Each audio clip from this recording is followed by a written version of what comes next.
I like Goyo. I'd let him do Yeah, disgusting things to me. Remember, Gogi said should let this man do terrible things to her. Fuck off.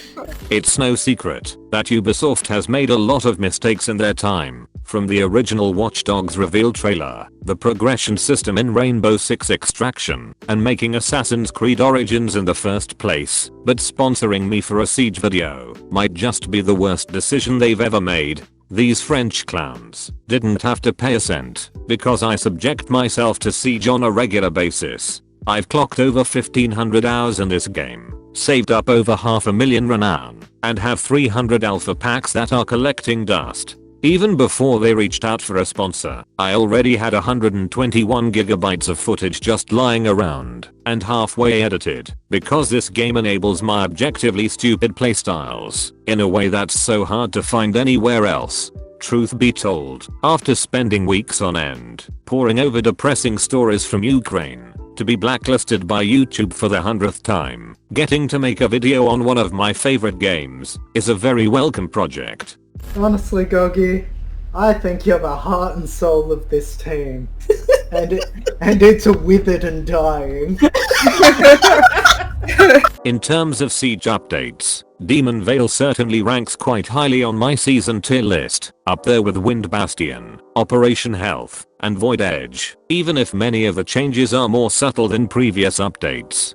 The most significant addition is the Defender Azami, who proves to be deadly, COVID conscious, and seems to be competing with Warden for best drip. Azami is equipped with knives that deploy fast rise pancakes anywhere on the map, which I absolutely fucking love. Later Siege operators have more or less been more flexible versions of the original roster, and as a big time Castle enjoyer, this was an absolute gift. Castle is by far my most played defender, and although he seems to rarely get picked, this guy is a fucking monster when you play around his strengths. Walking up to an entry point that an opponent is trying to pass and just locking them out is legitimately more satisfying than actually scoring a kill, because a power move like this is just straight up disrespectful. In fact, there are some instances where Castle can just lock the enemy out of an objective room, and there's simply no way that they could possibly get in, no matter how hard they try. You essentially just win as soon as you've locked it down, and instead of giving your enemy an honorable death, you get to witness them desperately struggle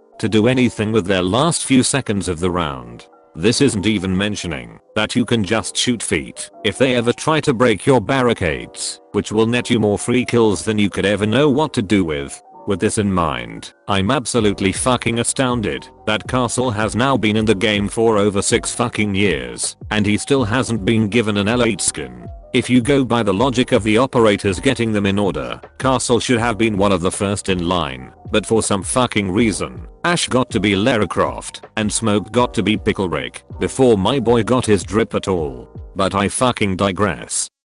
I get lost every time. Georgia, I get lost in your eyes, but mostly I get lost in your enormous fucking forehead. Fuck off. Azami on the other hand, embraces the spirit of Castle, but is afforded to be less rigid in how she plays. These pancakes can stick to pretty much anything, meaning her utility is only limited by the player's creativity, and I wish more than anything that this design philosophy is more widely adopted going forward. If the attackers have made a hole, which has the potential to dome the cardinal fox of the team, then patching that shit up is usually a worthwhile investment. Alternatively, blocking sight lines that are notorious for getting defenders killed might just become the meta strategy going forward, and being able to finally counter snipers on the wing of Air Force One is an absolute gift to the player base. I can see it. Sniper waiting on the wing. Oh, you got me. Much like Castle, it can also be used much in the same way as a reinforced barricade, if players are willing to heavily invest in doing so, and although it's possible to completely block entire doorways outright, leaving room to light up an attacker's legs is usually worth the extra exposure. It's not as if these things are straight up overpowered either, as just smacking them a few times will nuke them after a few hits, but they are versatile enough to be exceptionally damaging when used in the right way. We are still in early days in terms of what the community has figured out about these quick deploy pancakes, but I suspect that Azami is going to be one of the highest skill ceiling operators ever added to the game.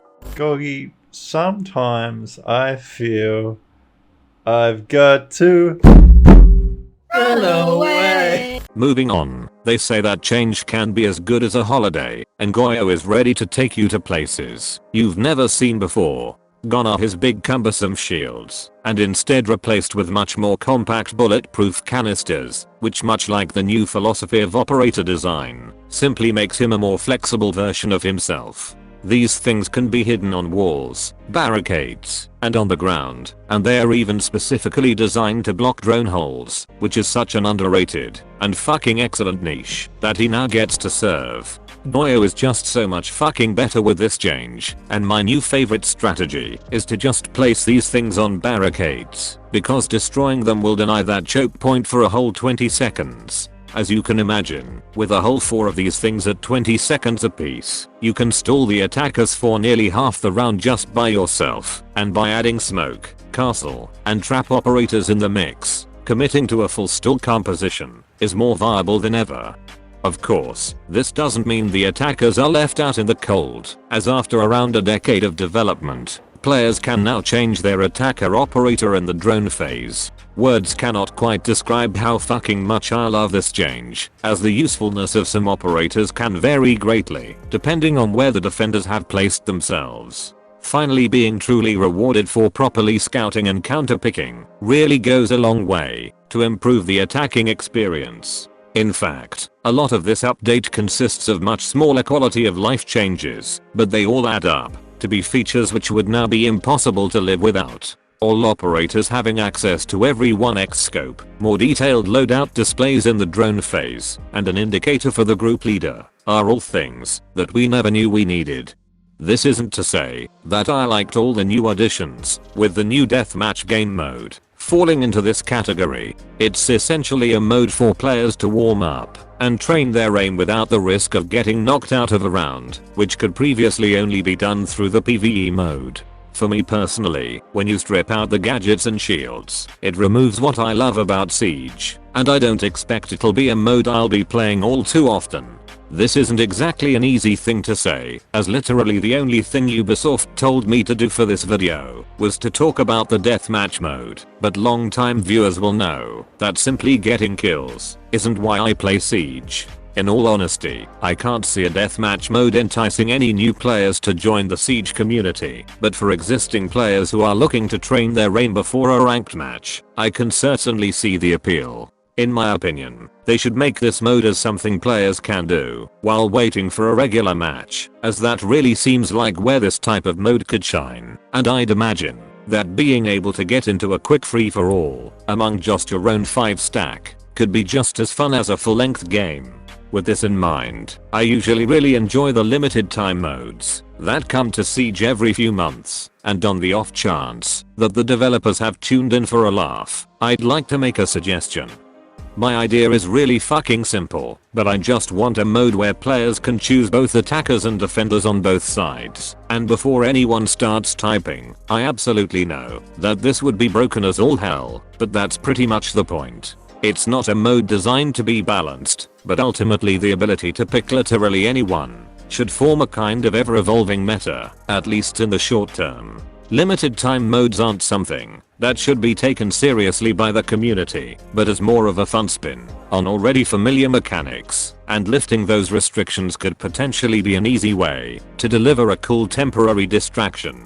Gridlock on defense would be broken as all hell, but so would Cav on attack, and as long as everything is overpowered, nothing is overpowered. Georgia, when the moon hits your eyes like a big pizza pie, that's a Mori 1985. We now get into a topic that every publisher recoils to see covered, especially in a sponsored video, but we should talk about the monetization. Like 2021, Year 7 sees Ubisoft employ primarily a battle pass system when it comes to supporting these new releases, which sees players able to get 2-week early access to the new operator, as well as earn around 100 levels of exclusive rewards. As we've mentioned before, in our 6-month analysis of battle passes, Ubisoft actually took the top place for the most consumer-friendly battle pass we measured, with For Honor claiming the #1 position with a frankly ridiculous margin. Siege didn't fare quite so well back then, mostly because we measured its very first pass with a reduced 70 tiers, but without paying Jake the analyst to painstakingly sift through hundreds of data points, I'd probably guess that Siege is one of the most generous passes you're likely to find, and after buying every one for the past year, I've always finished them completely, with several weeks to spare. Also, holy fucking shit, these cosmetics look better than previous years, as we went from this monstrosity to something that actually looks worthwhile. Even the fucking rare skins look like earlier legendaries, and I'm so glad that the developers have embraced these bolder designs. I tend to check out when historical settings start introducing magic and fantasy, but when a modern shooter makes a gun look like something from Destiny, I just think it's cool. This might be a hotly debated topic, but if I wanted true realism, I'd probably go play Arma 3. This also ties in quite nicely with the new Bravo packs, which are pretty much just alpha packs, but without so much filler. Bravo packs are exclusive to the Premium Battle Pass, and draw from a select pool of 150 items. Gone are the days of blind reskins, because they all seem to be handpicked in such a way that anything you get is actually good. The main complaint that players are likely to have is that completing the battle pass only nets a person with 20 Bravo packs over 100 levels, meaning collecting all 150 at that rate will take just short of 2 years. As someone who wants that Montane Black Ice Shield more than anything, I'd happily cut my drops to a fraction of those items if it means I get to pick what I wanted, and monetization wise, that's the biggest change I'd make to this entire season. The good news is that until the 28th of March, players can get the Year 7 pass, which will not only get you early access to every single new operator as they release, but give you all 4 premium battle passes day 1. The cheap fucks at Ubisoft made me pay for my own pass for this video, but truth be told, I bought this shit long before they even got in contact about a sponsorship, so I suppose they were banking on the fact that I'm a degenerate Siege simp. I think my game's broken. No, you're just bad. No, like... I think the Demon Veil update, and by extension, Siege itself, is living proof of the sentiment that both myself and a lot of other people have around Ubisoft. This is a company which finds itself equipped with such a mammoth amount of resources and an incredibly deep pool of talent, but often creates entries that seem formulaic or even unambitious. I'm personally excited as all hell to see the next entry of Assassin's Creed, because giving the developers time to flesh out new and exciting concepts inspires so much more interest than trying to copy The Witcher 3 for the 3rd time in a row. Rainbow Six Siege is essentially what happens when you give the developers ample resources to make something great, and as much as people like to criticize the live service business model, holy fucking shit, it works wonders in these instances. If Siege was released today in its current state, this shit would send all other shooter publishers in absolute disarray, and when people have the gall to say that Ubisoft are incapable of competing when it comes to the metrics of scale, innovation, and polish, Siege still stands as a shining rebuttal to these claims. Ubisoft have developed a reputation for being derivative of their own work, but using Siege as a template for success is absolutely a strategy that I personally feel they should employ. I'd like to thank Ubisoft for letting me talk shit for 2500 words, and I'd like to thank the rest of you wonderful degenerates for watching. I almost got caught in 4K, by the way. What do you mean? So I just left and I'm going to bed, so I've got to be up at 5:30 so I can get in some exam prep before my exam tomorrow. Yeah. She left her phone here accidentally, came upstairs and caught me watching American Dad, because that's what I was doing. And because I had it in full screen, Siege didn't load in on top of it. Very nice. I wasn't aware that it was your mum, but... Bro, guys, my mom nearly caught me.